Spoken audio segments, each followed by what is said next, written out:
नमः शिवाय। ओम नमः शिवाय।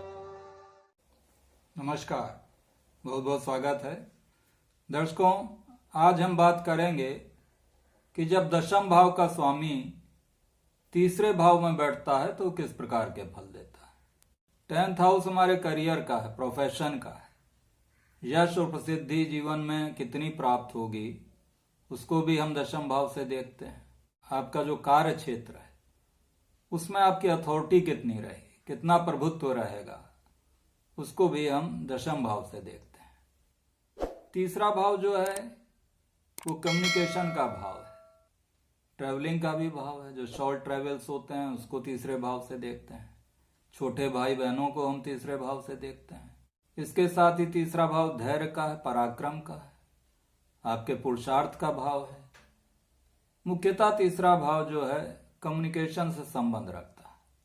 दशम भाव का स्वामी यदि तीसरे भाव में बैठता है, आप किसी ऐसे क्षेत्र में हो सकते हैं जहां धैर्य की आवश्यकता हो, पराक्रम की आवश्यकता हो, जैसे मिलिट्री का क्षेत्र हो, पुलिस का क्षेत्र हो।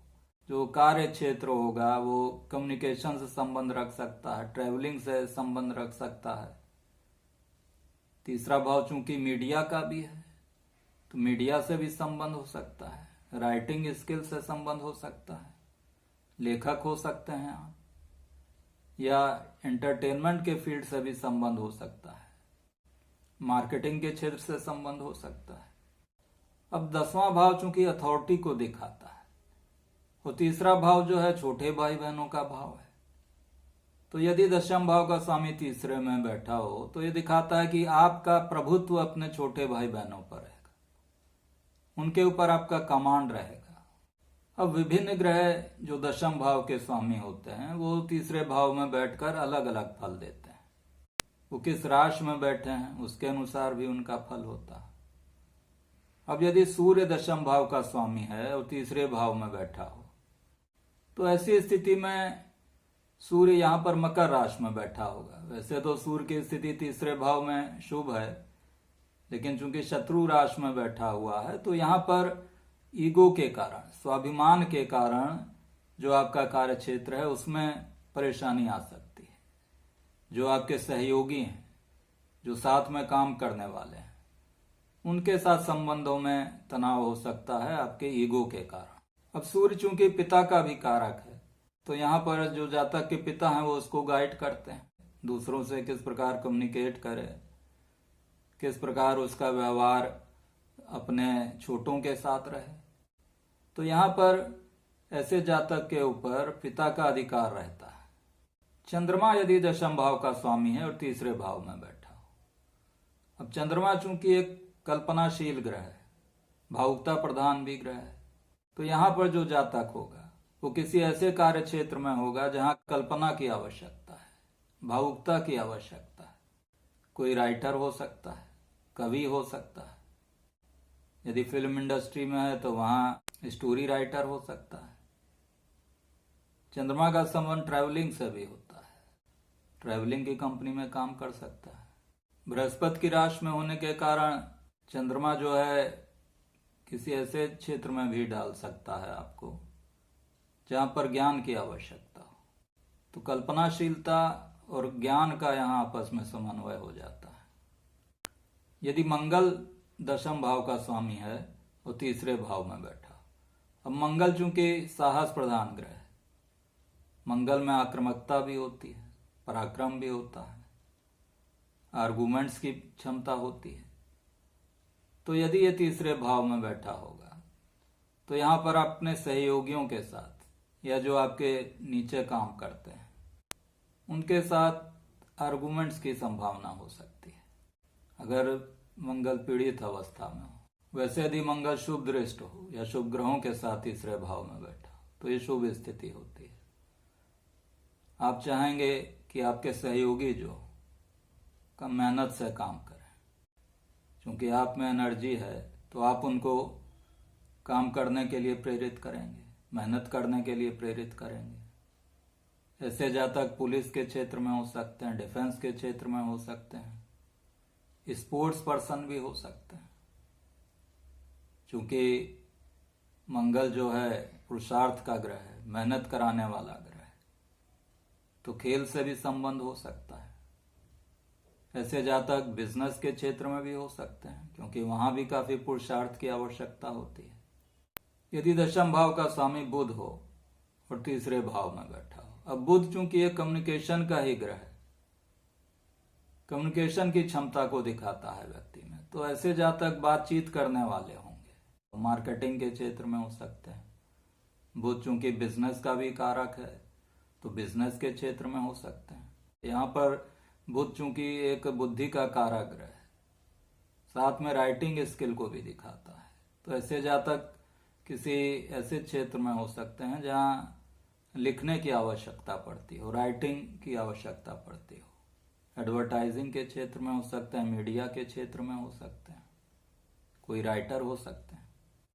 छोटे भाई बहनों के साथ काफी बातचीत रहेगी, इनकी कम्युनिकेशन काफी अच्छा रहेगा, या जो उनके पड़ोसी हैं उनके साथ इनका कम्युनिकेशन अच्छा रहेगा, कम्युनिकेट काफी करेंगे उनके साथ ऐसे लोग। बृहस्पति यदि दशम भाव का स्वामी हो और तीसरे भाव में बैठा हो, अब बृहस्पति चूंकि ज्ञान का कारक ग्रह है, और ज्ञान का कारक ग्रह यदि तीसरे भाव में बैठ गया, कम्युनिकेशन के भाव में बैठ गया, कम्युनिकेशन के द्वारा ये ज्ञान को बांटेंगे।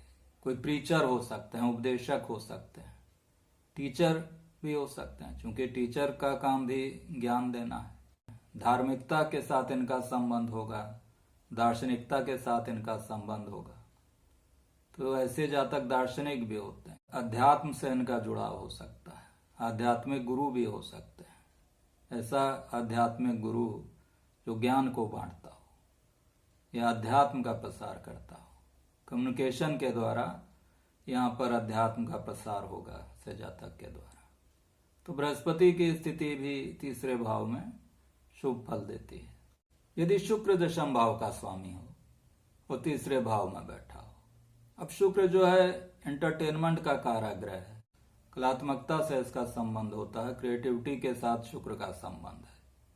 तीसरा भाव जो है कम्युनिकेशन का है, साथ में मीडिया का भी भाव है, तो ऐसे जातक मीडिया से संबंध रख सकते हैं, टीवी से इनका संबंध हो सकता है, जर्नलिस्ट भी हो सकते हैं, किसी कलात्मक क्षेत्र से भी इनका संबंध हो सकता है।